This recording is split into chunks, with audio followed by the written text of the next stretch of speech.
Well, we can get the JP&L meeting to order at 6:15. The first item on our agenda for this evening is considering the next steps for citizen complaint. So I'm not sure where we want to start, if Rebecca is going to lead us in that conversation. Um, or is it Tyler? Hi, I see Tyler connecting. I'm not sure if it's him. Tyler, will you be leading the discussion on citizens complaint, or will Becky? Let's see Rebecca on. Okay. Let me text her real quick, Jessica. Thank you.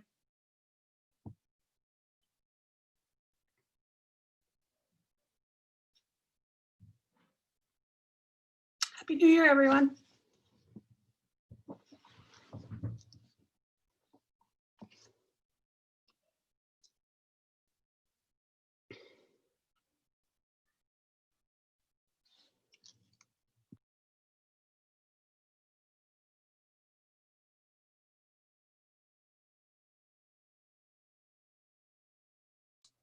But I would suggest we just go ahead and start discussing it.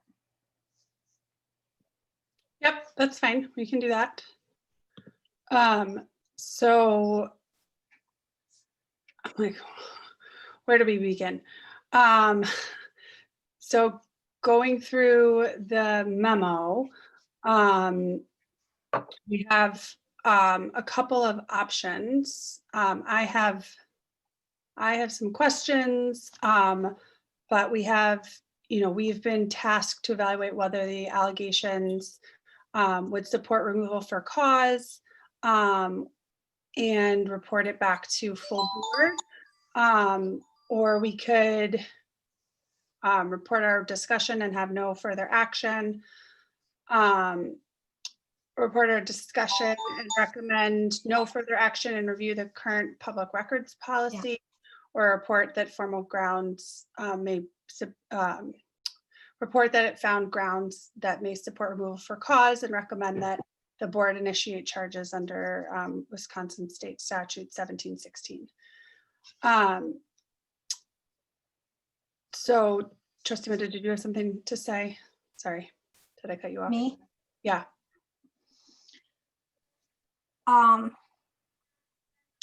I guess, I'm kind of torn on this one. This whole process that we're following here, which, just for, I don't know who from the public is on the call, but we have subsequently voted to remove the entire section from village code. So I think we all kind of agreed that the three people who have been put through this process, myself, President Rosick, and Chuck Carlson, that this process is quite flawed, primarily because we sit here as JP&L and assume that whatever someone comes up with as a complaint is true. We assume that the facts are true. And I can't think of any other situation. There's always in America, there's presumption of innocence. So I personally found it quite a bizarre experience to be set up in a public setting, to have people assume that I was guilty of what it was that I was being accused of, not have an opportunity to say anything or represent myself or be represented. It really is kind of akin to the, in Puritan times, or the stockade, where you're stuck up there with your hands and people are throwing, vegetables at you. That's pretty much what it is. However, in this situation, first of all, the email that was sent to us a couple hours ago by the village attorney, I'm really puzzled about that. It doesn't seem relevant to this process, because this process, we have to assume that what the complainant is saying is true. So all that information which he had previously provided to the board, which now we're paying him again his fees to write another memo. And I'm kind of curious, Rebecca, did you ask him to provide that memo, or did he do that on his own? No, I did not ask for a memo. Did you know he was writing a memo? I was not, I was aware of it when it was sent to me today. Okay, so at least, you know, but Knowledge that you're being sent to. as much as it is a conflict of interest for him to, as a village attorney, be seemingly representing himself, it is immaterial because in this process that he has set up, it doesn't matter. It only matters, was he obstructing a resident of this village from accessing open records? And that's the only material thing for us to be deciding. And if that, and because I think that's the gist of the complaint. So I think actually we're not even deciding, was he obstructing open records? We're assuming he was obstructing open records because we assume that whatever the complaint is what happened. Okay. Oh, there's state law about open records. There's village code about open records. The preamble, I didn't pull it up, but the preamble to the open records law is basically that there is the presumption that records are open and that things should always be interpreted for the greatest amount. An essential function of a representative government, integral part of the routine duties of an officers. It is to provide such information. To that end, this is from state statutes, 1932 to 1937, shall be construed in every instance with a presumption of complete public access consistent with the conduct of governmental business. The denial of public access generally is contrary to the public interest and only in an exceptional case may be denied. So I guess I have to say, for me, if I assume that what the complaint alleges is true, because that's what we're told to do here, right? Then I have to say, yeah, that's contravening state law and village code. And yeah, so I don't know. I'm curious what other trustees think. Trustee Ursink, did you want to go? I have some thoughts as well. Yeah, I'm just, you know, reviewing all of this. I just think that, you know, this, for me, it's, you know, looking at the option of reviewing our current public records policy. That's kind of, it's kind of where I would go with this. You know, you know, from my understanding, the, you know, the police department are custodians of the records. And, you know, in this particular case, there are only physical copies of these records. So, you know, you know, they are obligated to be present and to be the ones doing the photocopies because of the sensitive nature of these materials. If they get ruined, you know, let's say, you know, somebody's going through these records by themselves and one of the documents gets ripped or ruined, you know, that could be an issue. So I think, from my understanding, the police department is making these copies.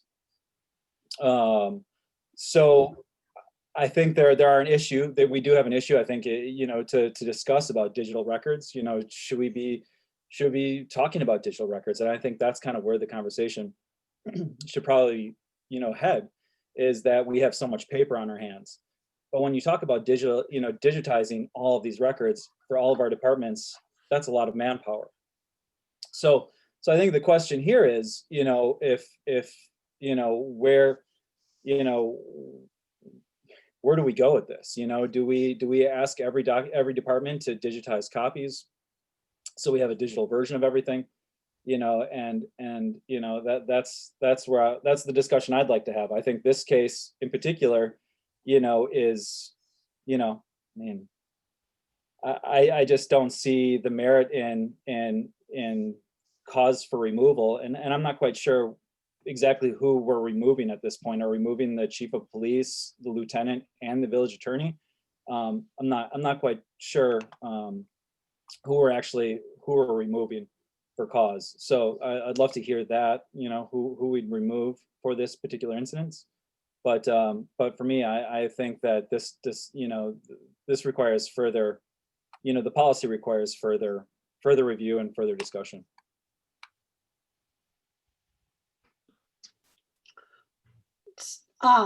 So I have a couple of questions, Rebecca, especially about the memo that I saw when I was speaking to you that he had sent that, but after further reading it, it really feels like it is a memo that is sent from the village attorney about something that he really should be recusing himself from the conversation. So I want to make sure too that we are not being charged for that memo. But I also am not really sure I understand the purpose of it. I was very confused by it after. I mean, personally, I guess I wasn't confused by it. It just kind of lays out the scenario. I don't know what was confusing. It just kind of goes through each step and each accusation. So It's I found it actually pretty confusing helpful. because he is the subject of the complaint. The And he is involved and he is giving us legal advice as the village attorney. When he is the subject of the complaint, it is a conflict of interest.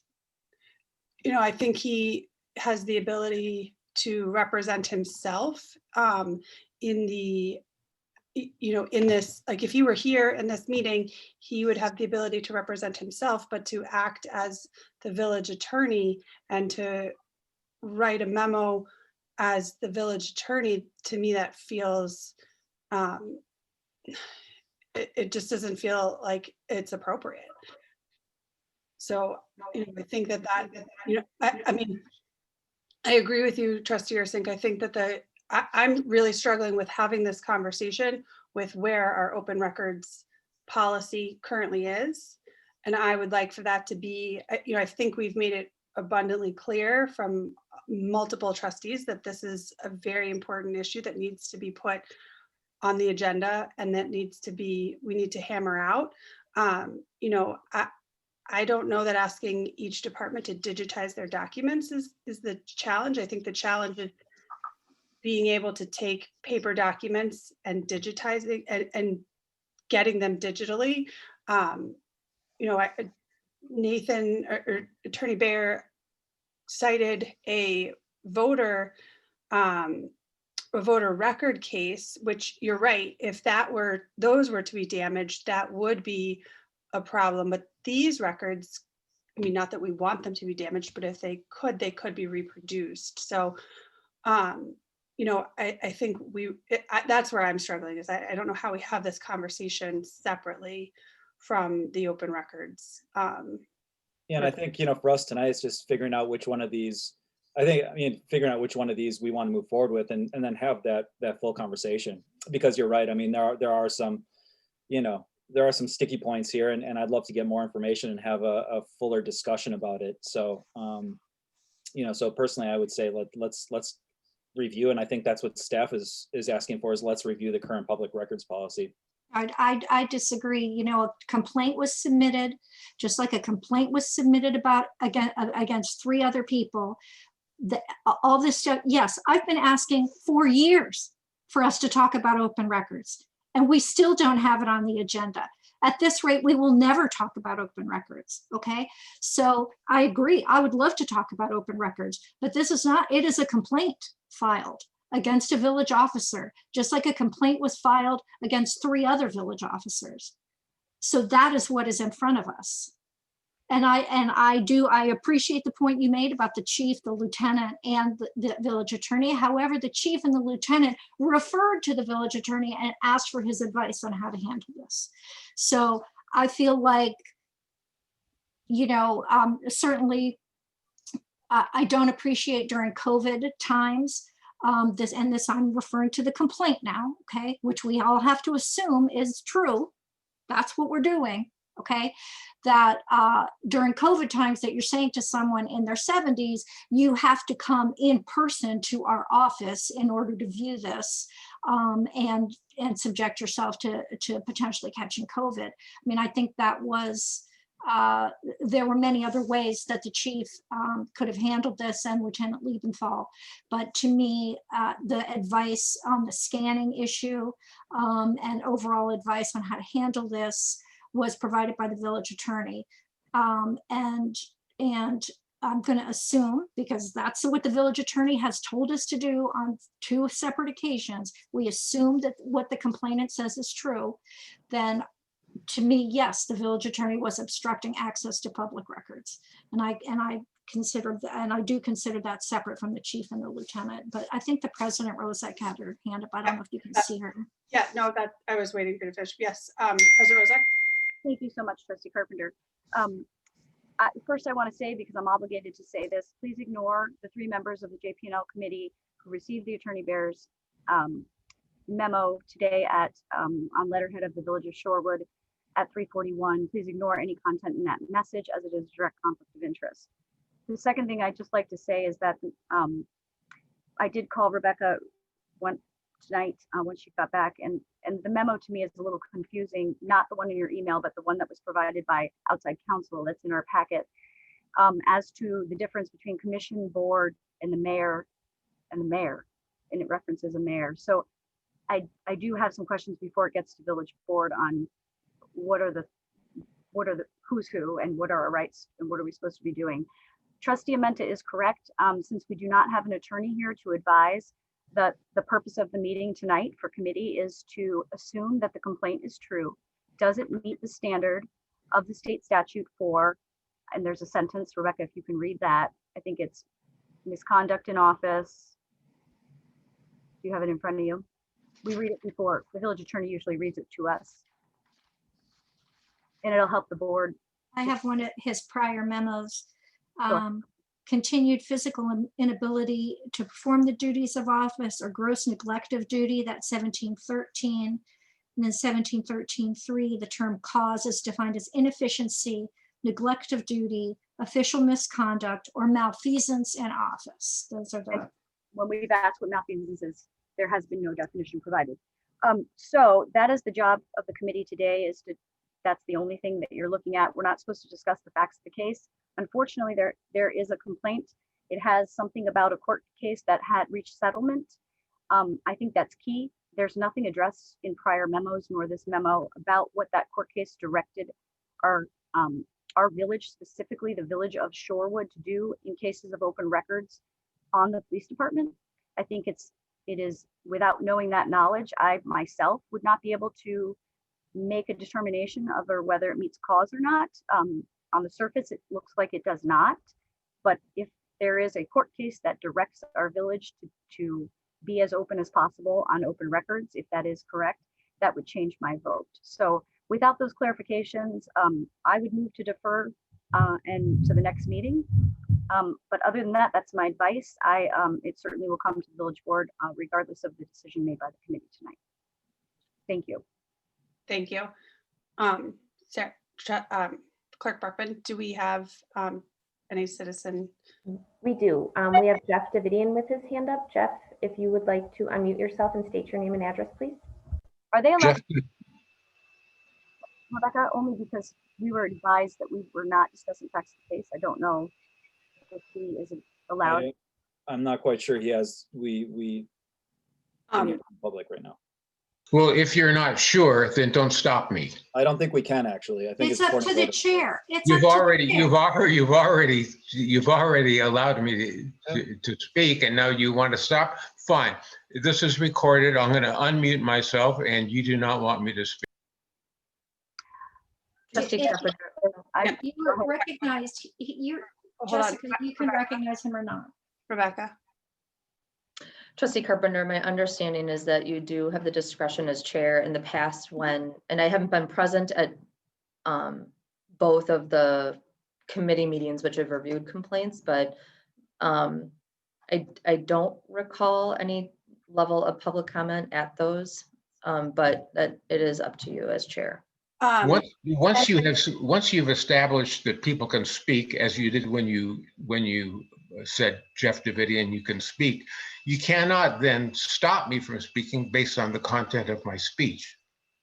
That is a basic First Amendment principle, but that's what you have done here. So I'm going to mute myself back, and we have this on the record. I believe that at the previous complaint JP&L meeting, we did open it up for public comment, and there was nobody that wanted to comment. I feel, this is a public meeting. There if this was in a committee meeting, we would have members of the public there, and there would be an opportunity for members of the public to speak. So I do feel comfortable with having members of the public speak at this meeting. So Mr. Davidian, if you would like to continue, please go ahead and do so. You'll just need to unmute yourself. Thank you. I'd like to make a couple of comments regarding things that trustees have said. Trustee Ersick said that there was a problem with damage to records that might be scanned. Of course, that does not apply here because the records that I would have scanned at my own expense were not the originals, and if they were destroyed, it would just be copies that were destroyed. Those are the copies that you would have sold to me anyway, so they were dispensable. The other issue is the village is making the cost of records an impediment to acquiring them. That is, if you charge $1 million for a piece of paper, nobody would get it. If you charge a nickel, people would get it. So the more records cost, the less likely somebody is going to be able to afford to get them. So by creating a situation where only at great expense can you obtain records that would otherwise be available cheaper, you're violating both the policies that you articulated in the settlement agreement with me, that you recognize that economic access to records is a necessity it's the duty of a citizen in a democratic society, that you're stopping me from performing that duty. Why? Why is it so hard to get police records? Why are you setting it to a different date? I just want the records. Why is it so hard for the village to find a way to give people records? How many times do you have to be sued? You don't understand. It is fundamental to democracy that people can see it and not have to pay hundreds of dollars. Your attorney has found a way to stop people from scanning copies by pretending they're originals. It's just not true. It's just not true, and it has cost you all of this money. I would ask that regardless of what you do, let me scan the records. Thank you. Just a point of clarification on my comment. I think the police department is the custodians of the records. Am I not right? And I think they are so because they're worried that residents may come in and damage records if they are handling them themselves. So they make the assumption that they will do all of that work of copying. So that I wasn't saying you're going to damage the records of these particular records. I'm just saying that's kind of their philosophy with that.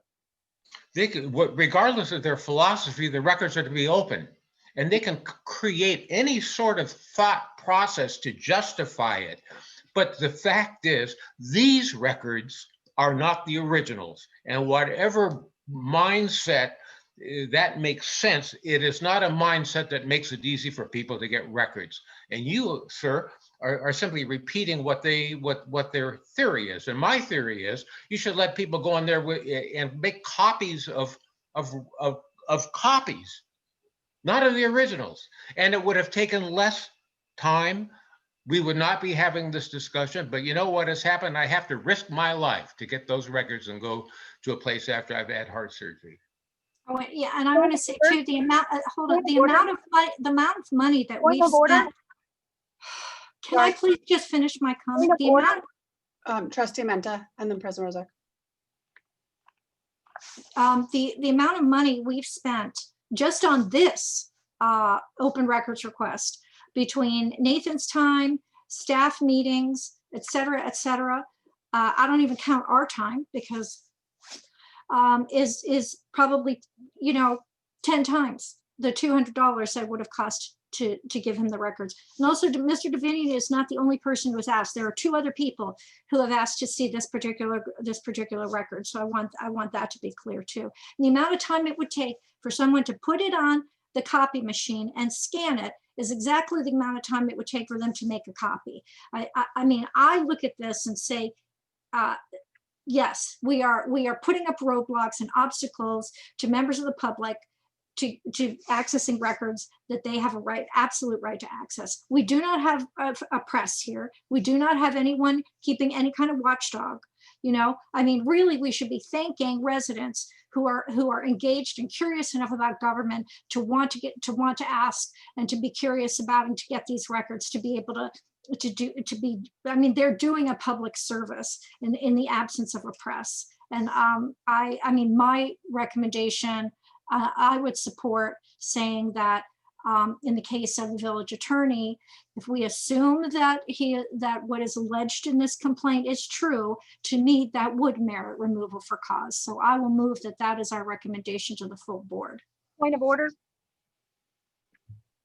We have a motion. I will second the motion for discussion. President Rozek, just one second. Clerk Brockman, are there any? It's not debatable. You're supposed to not need a second, and you can ask an attorney at any time. I'm sorry, say that again. Clerk, can you tell what the parliamentary procedure is when you object to a process? So if she's questioning a process, it is not debatable and the discussion has to stop. And what she's questioning has to be addressed immediately. May I speak? Yes, go ahead, President Rozek. Tonight, again, we've done this twice. We are not to be talking about facts of the case. We don't have an ethics board to do that. That is due process. Due process, therefore, would be done in a court of law in absence of that. We do not have attorneys here. We do not have. What's your point of order? My point of order is, can we be discussing the facts of the case? My opinion is no. If there was an attorney here, I could ask, but tonight we've always been guided not to talk about the facts of the case, assume they are true. And if they were true, would they meet this standard? Thank you. Clerk Brockman, were there other citizens? Yeah. Chuck Carlson has his hand up. Chuck, if you would like to unmute yourself and state your name and address, please. Hi, Chuck Carlson, 2606 East Olive Street in Shorewood.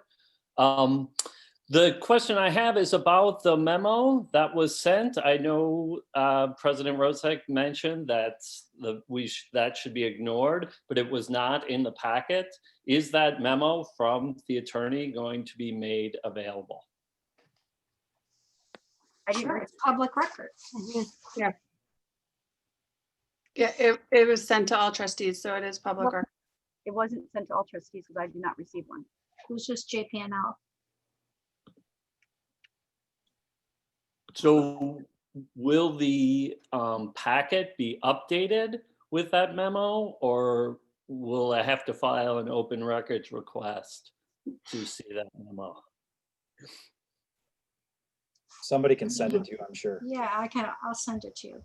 Yep. And it be added to the agenda so that anyone can see that memo? I've asked for it to be added. If this does move forward, I preferred that this be deferred at committee level until all the information was provided publicly. But if it did move forward to the village board upon committee recommendation, one way or the other, then I have asked that it be included in the public packet so that the entire public can view all information that was sent. I've only opened it and shut it. It was a conflict of interest.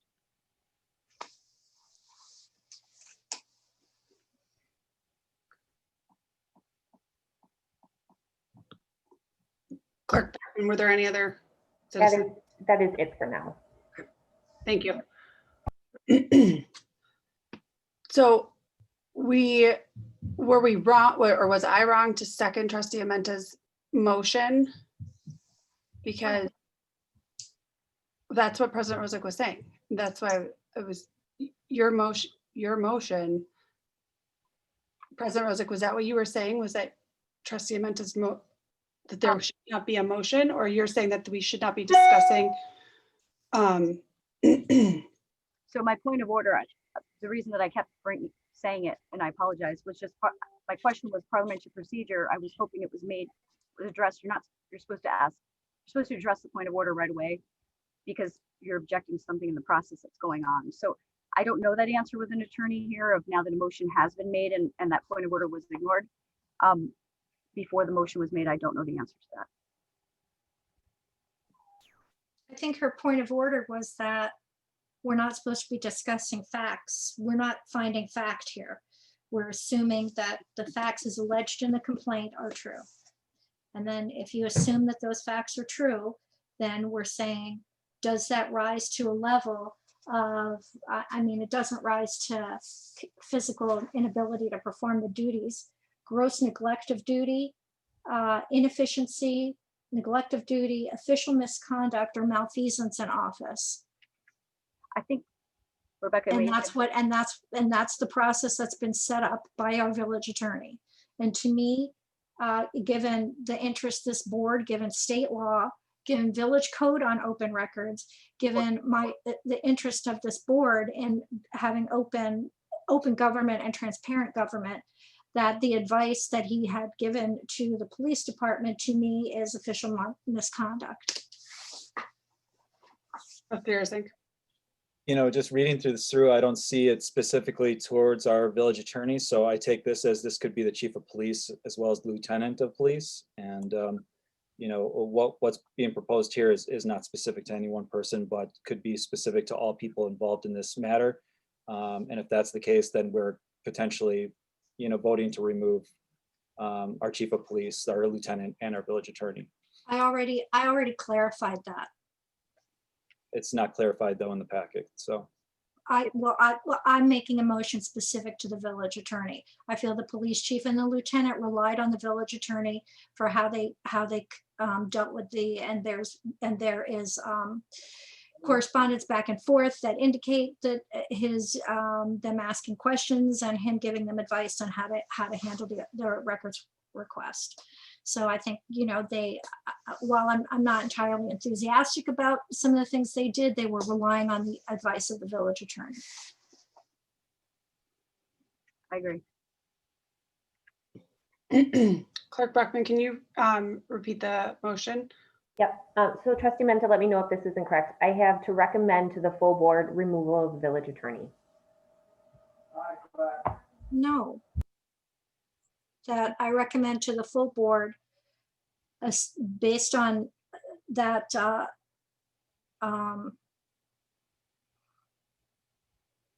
That it moves to the next step.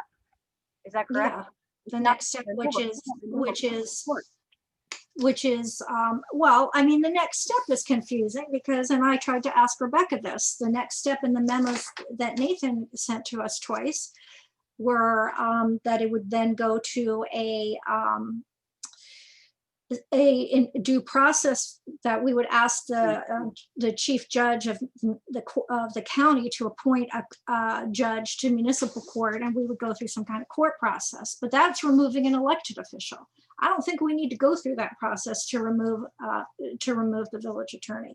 But I guess my motion is that I don't remember the exact words I used, but that if we assume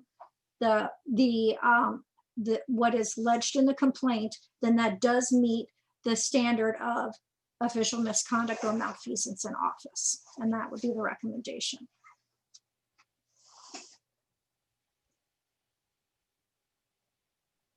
Can somebody just, is this up for discussion? Or are we going to a vote right now? No, we're discussing. I'd love to, you know, just if somebody could just, you know, I've read the documents, but just simplify the charges against the attorney, just so I understand it a little clearer. Could somebody just Trustee Menta, if you could just give me the accusations here that would warrant this charge? Great. Please ask the village manager. Rebecca should be. Okay, Rebecca. Into that. I mean, it's not her job either, you know, it's all written down. You had an opportunity to review the complaint just like everybody else. This is a pretty serious charge. So I'm wondering if somebody could just simplify what our village attorney did wrong to the point of us voting to remove him. What is there a simplified version of it? I mean, according to the complaint, he offered legal advice that was incorrect legal advice based on open record laws in the state of Wisconsin, and hindered residents from being able to obtain records at a reasonable, with a reasonable cost and a reasonable availability. And digging down into that, what was that? What was what? Like, what was what information did he, Point of what was the order, wrong information? again, we're assuming this is true. We're not to be determining whether the facts are true or not. That is what due process is for, and people do not have representation tonight. The point Well, of this, he's claiming he doesn't understand the complaint, I think. I think Trustee Carpenter, Chair Carpenter summarized it. Trustee Ersink, what was your question again? So do we create policy on open records, or is it it's a state statute, correct? State makes these, and we're saying that our village attorney gave wrong information to our police department based off of those state statutes? That was wrong.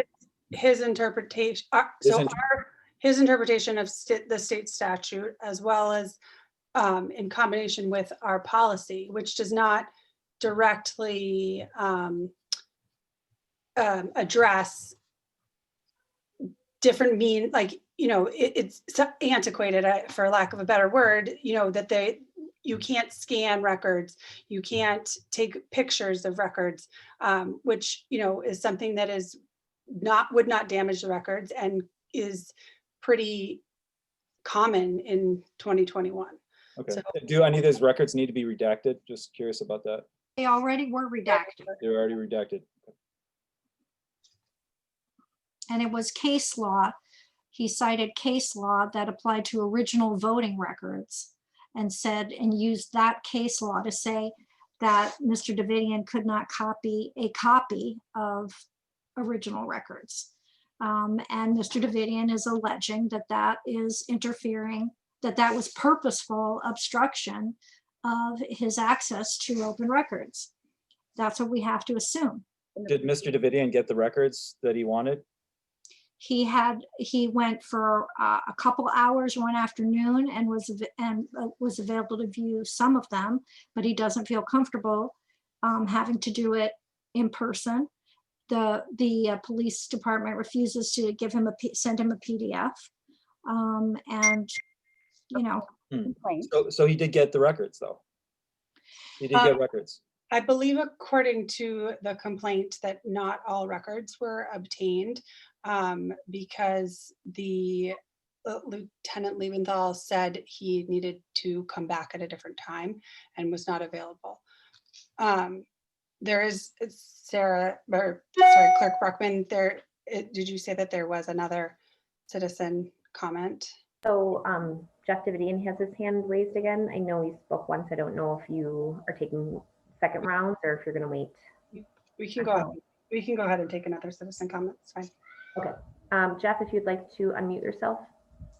Thank you. I have two things to say that would make it easier for Trustee Ersink to get his mind around it. I'm willing to rescind this complaint and to rewrite it pursuant to the same ordinance that you have done away with. But if you allow me to, I will rewrite it so that it is absolutely clear to you what I am alleging. If you allow me to amend it, I will do that. The second thing I have to say is that even though Nathan should not be part of this meeting, you could have had another Crivello Carlson attorney, because they're the village attorneys, not Nathan. He's the front man, but the firm has the contract, so you don't have to be in a vacuum. The final thing is,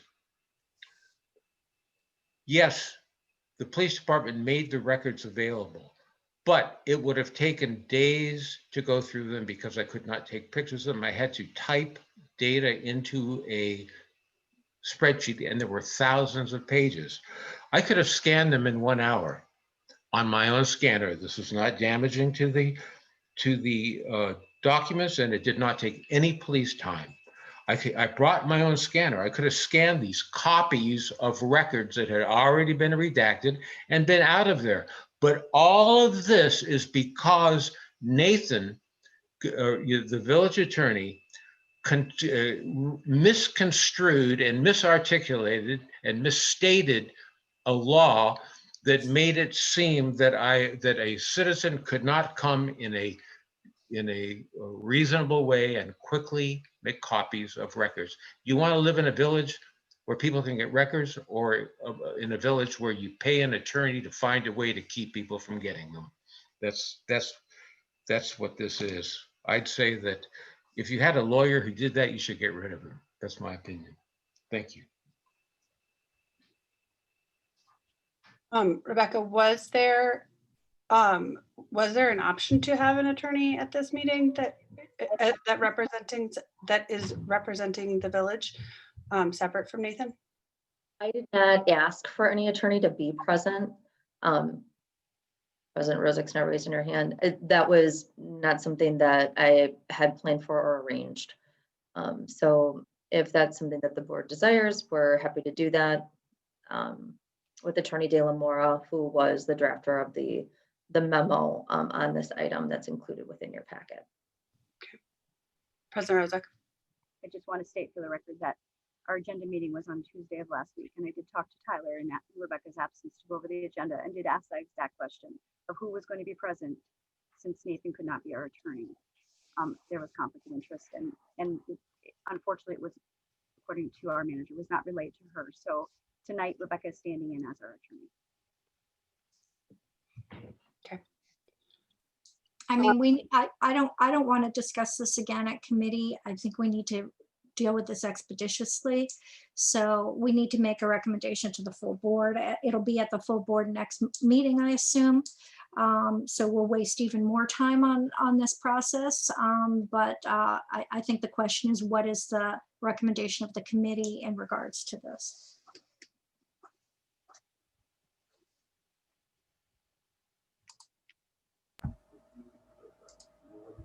So the motion that I have right now is to recommend to the full board the ledge complaint meets the standards of malfeasance in office. Official misconduct or malfeasance in office. I wouldn't say well, that is kind of it's both. I'd move to amend the motion to include the addition of the open records policy on the next full board agenda. I'm okay with that amendment. Just Without an attorney present, though, I mean, it's just, it's, how can we gather that this was, malfeasance, or this was, wrongdoing on our own lawyer's behalf? I mean, Well, if we needed an attorney present, then there should have been an attorney present, and that was the decision of staff. We're laying down a serious allegation and talking about removing our village attorney without having with just this room thinking we're a bunch of attorneys, so I just this just isn't right, this isn't without an attorney here, we're just saying that, well, then we just wasted our time. Then why, if we couldn't have the discussion without an attorney, why are we even here? It was discussed with the village manager. She made a decision not to have an attorney here. Let's move on. It's not that difficult. We're not deciding whether he's guilty or innocent. We're just saying, if this were true, would that meet the standard of misconduct in office? That's what we're asked to do. That's what you were asked to do about whether me and Allison are racist or not. Point of order. That's what we were asked to do. Point of order, the process. President Rosick? I can ask the question, but there's no one to ask it to. I guess I can ask the clerk. I assume that we're not saying, I think Trustee Mentor is correct. We've always been advised we are not recommending to the full board that anyone is guilty or not guilty of any charge. This is strictly whether or not it should go to, does it meet the standard to decide whether they are, to have due process. We don't have due process here. I've always argued that for all three of the complaints. That's why we are not to talk about the facts and determine if they're guilty or innocent. Our attorney has advised in the last two, same process. This is strictly to say if it was true, would it meet it? And if that is yes, then it goes to it actually goes to fact finding. And you would be involved in that, the whole, like we would be there. We wouldn't be the court of law. We are legislative branch. We are not judges. We are policymakers. So we just had this on the ordinance. This is our process. Clerk Brockman, is that accurate? That's correct. Trustee Ursink and then Trustee Bockhorst. So I mean, I assume that we're going to put a lot of time into this if this passes. We're going to put a lot of time into this, and you know, when the root of the matter is, I think, our policy, and that's what we should be putting our time into. We're going to be taking time away from other things that we should be working on in the village, but yet we're going to be talking about our village attorney, you know, and I feel like the time is best spent talking about policy and not about whether our attorney did something right or wrong. But, you know, but more so, we should be figuring out how to secure the policy. And I think that's what everybody here wants. I mean, unless you guys unless people want to get rid of our attorney, and this is just kind of a ploy to do that, which it kind of seems like it is. That's not what the Trustee Bockhorst. So I guess I'm curious to see how this vote turns out, because I agree. And also given that you guys went through this discussion before with some allegations that were brought up against Trustee Amenda and President Rozak, I'm unsure how this is any different. But again, you guys vote on committee. I'll be really curious to see how you guys all vote on this. And the justification for, again, as Trustee Ursink said, spending a lot of time, village time, and also I'd love to know how this is any different than those allegations that were brought against other members of this council. Excuse me. Trustee Amenda. I agree with Trustee Ursink. Our time would be much better spent, having discussed an open records policy and having a clear open records policy for all departments, which would have saved us multiple hours of charges from the village attorney and staff meetings on dealing with open records, but that has not happened.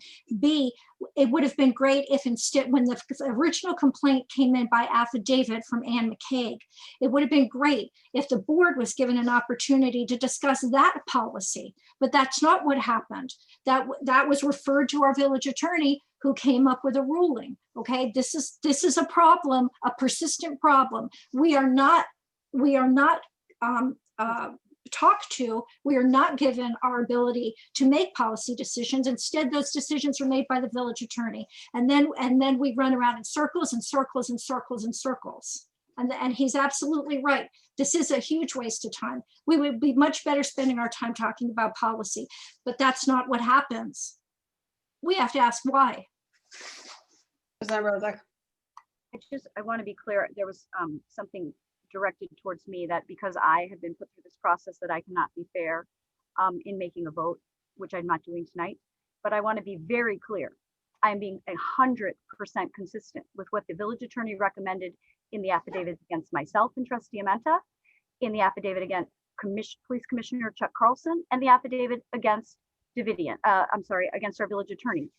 100% consistent with the process that has been recommended. I keep trying to advise the board members that are on this committee of that process in absence of our attorney, of any attorney. And so if you look back at those tapes, you will see our attorney has consistently advised us that we are to be saying, if this complaint was true, does it meet these standards? Period. We do not discuss facts. That is not saying that I don't want a policy. I've asked for one for 5 years. We've had it on the future agenda list. Trustee Amenta put it on there for 5 years ago.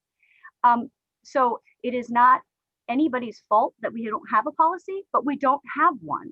And at this point in time, when this was filed, it was filed under an ordinance that was in existence, which specified the exact process which we've been advised to do today at committee. I'm here to help guide that process in absence of attorney. But the ordinance doesn't say anything about this process. There's nothing about this process in the ordinance or in state statute. It is not written anywhere. It came out of the mind of our village attorney. Correct, but it's very consistent on how we're implementing that. Yes, it's absolutely consistent. Thank you. Trustee Bockhorst. So what I'm hearing is you guys are going to follow the exact same consistency of the other ones. So that's one thing I'm hearing.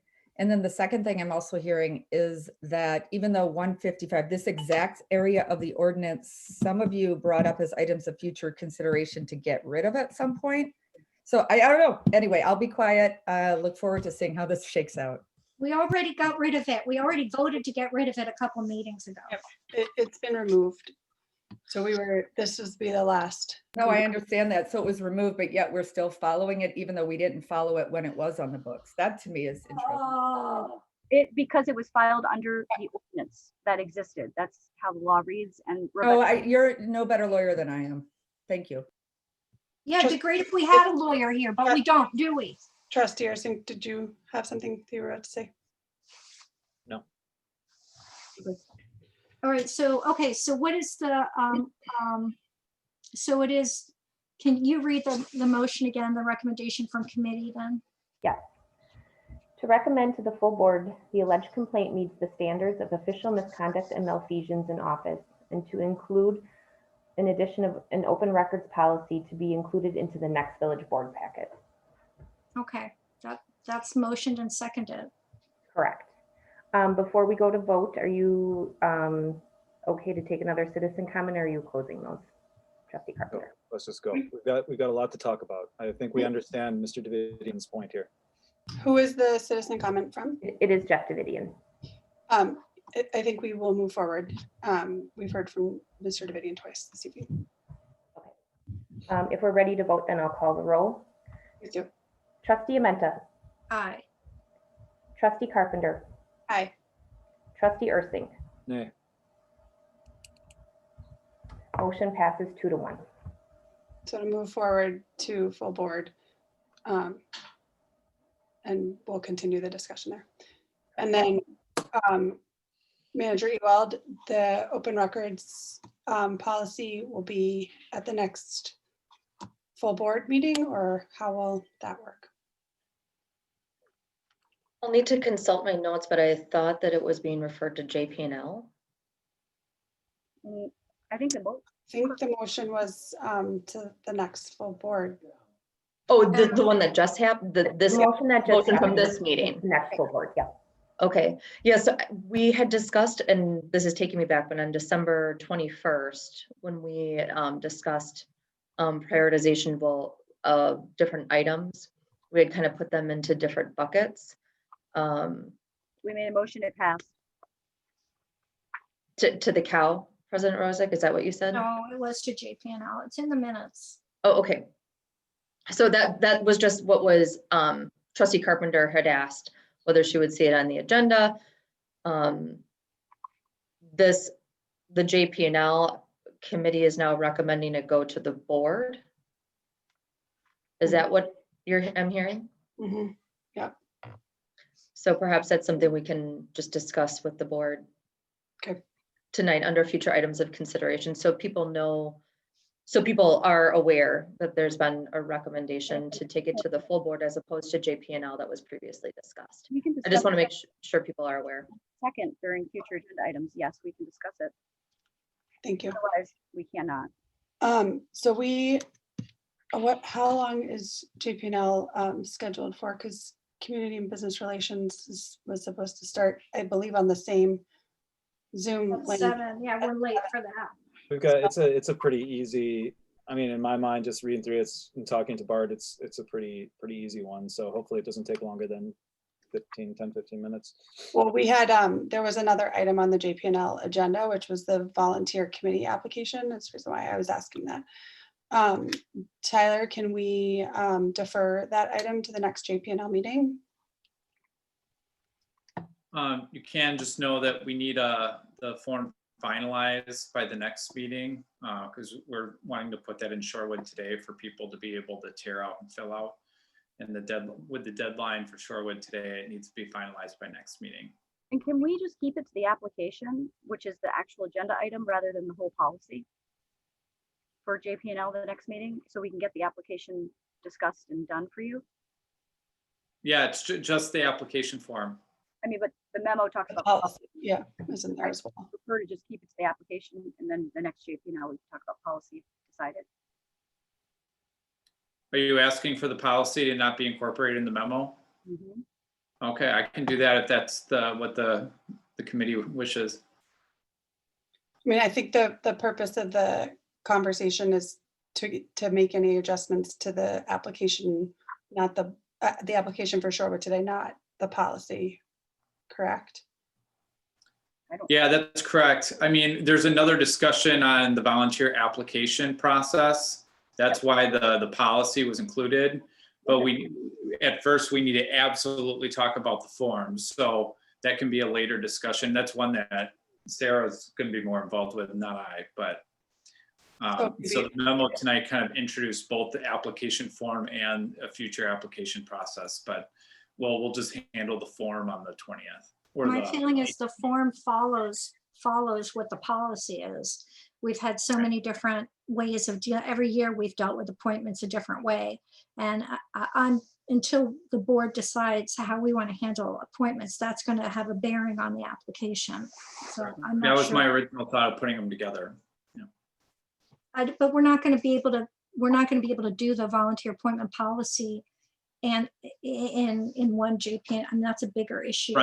Right. So knowing that we have only one meeting left, Usually existing. I mean, maybe if the committee's okay, I can maybe talk offline with Sarah and then the JP&L chair, Jessica, to kind of formulate a plan of how we go about this one. I mean, what's the urgency? Is it housekeeping? Because otherwise, just use the form. Why do we need to make a policy decision for an application right now? I mean, why does it need to be changed? And waste our JP&L time. Well, I mean, I think the thought was to include the application in Shorewood today, sort of like how we did for the absentee ballot application, to drive some additional committee volunteer applications. You know, whether the actual application needs to be changed is, you know, somewhat up for interpretation, but I think, and correct me if I'm wrong, I think the purpose was to make sure that that was exactly where we wanted it to be before we published it in Shorewood today. And I think that, I mean, I do think that there could be some adjustments made to the application that could be more beneficial and provide some additional information as we're looking at applications. But I can see both, you know, both concerns about the process. Just because we have a new committee, there's some committees on here. So I'm fine with staff personally, just as a comment, going ahead doing housekeeping, and then the policy completed at a later date. And then, so Tyler, could you make, I mean, could the three of us, you, myself, and Clerk Brockman, could we meet offline, make some adjustments, reintroduce any changes to the application on the 20th, and then at JP&L, and then go from there? I think that would be fine. Sarah, does that work for you? Yep, that would be fine. So then, since Community and Business Relations is meeting on this Zoom, we can I get a motion to adjourn JP&L? So moved. Second. All in favor? Aye. Thank you. All right, guys. So, you know, next up, we're going to discuss and recommend an ordinance amendment to section 225-20 of the Village Code in relation to occupancy permits and associated fee schedule modifications. And we have Mr. Griepentraub here to explain. Thank you, Trustee Ursink. So I'll just briefly go over what was outlined in your packet within the memo and the materials, but in general, the proposed ordinance amendment would clean up two components of section 225-20. The first, it would remove the code compliance section, which is outdated. The state removed that as something that the village could do almost 5 years ago. So it's just an outdated reference in our code section that needs to be removed. When I got here, I realized that, and I think Erica knew it as well. It's just never been taken care of. So that, I think, is pretty straightforward. While we are in there reviewing that section, the section also discusses occupancy standards. Those, quite honestly, are outdated to how we currently enforce those standards. It's not that they're grossly out of line by any means, but they're just not as clean and as clear as they could be. So in working with the building inspector, I have before you a draft that would generally house clean this particular code section, which has been on my work plan or to-do list for almost 3 years now. So in short, it would remove references to the code compliance section and it would clarify several standards of occupancy, including definitions, requirements of when occupancy is triggered, and simplify language for enforcement perspectives. With the proposed update, we would also include opportunities for businesses to amend their current application. That currently does not exist. It's either new or a renewal. And so sometimes we have businesses that want to add services that often requires either additional licenses or staff review. This would give them the opportunity to amend that application at the renewal fee as opposed to applying for a new one at a larger fee. So it would add that to the fee schedule. And it would also clarify within the discussion that these special charges could be assessed to the tax roll per 6819. That section of the code currently allows for other special charges, quote unquote. To date, we have not sent over occupancy renewals or permits to the tax roll. So I'd like to clarify that that is something that the village board is acceptable with. So I'm here to happy to answer any questions, but if okay, we would prepare a formal ordinance amendment in conjunction with the village attorney and other staff to bring back to the full board for review at some time in the future. But if there's any questions or discussion on the matter, I'm here to answer them if so. Thank you, Bart. Appreciate it. Trustee Carpenter or Trustee Menta, do you have any questions? If not, then I would, make a motion to recommend. I just have a question. Are there any policy issues involved with this item that we need to decide? No, the closest thing I would say is confirming the assessment of those fees onto the tax bill. Right now, 6819 already includes that special charges may be assessed to the tax bill, but we to date have not done that. So I know the finance director this year asked me to confirm transferring them since we had not in the past. I said that this conversation was coming up. I think that's the only thing policy wise that would be changing. The rest of it is just operating procedures for my department. So it's my recommendation based on consultation with the village finance director that we begin doing that. It does provide a stronger enforcement mechanism. Otherwise, sometimes we have years and years worth of these occupancy fees hanging out there on the property. And so with his advice, I would recommend that we confirm that occupancy charges are included within the special charges referenced in 6819 currently. Approximately, what would you say that these fees amount to? It's under $1,000 for sure. So what happens is if your occupancy runs out, you are then transferred to a temporary occupancy until you have time to get that inspection performed. The temporary occupancy is $25 per month. We have several habitual businesses that don't renew all year round.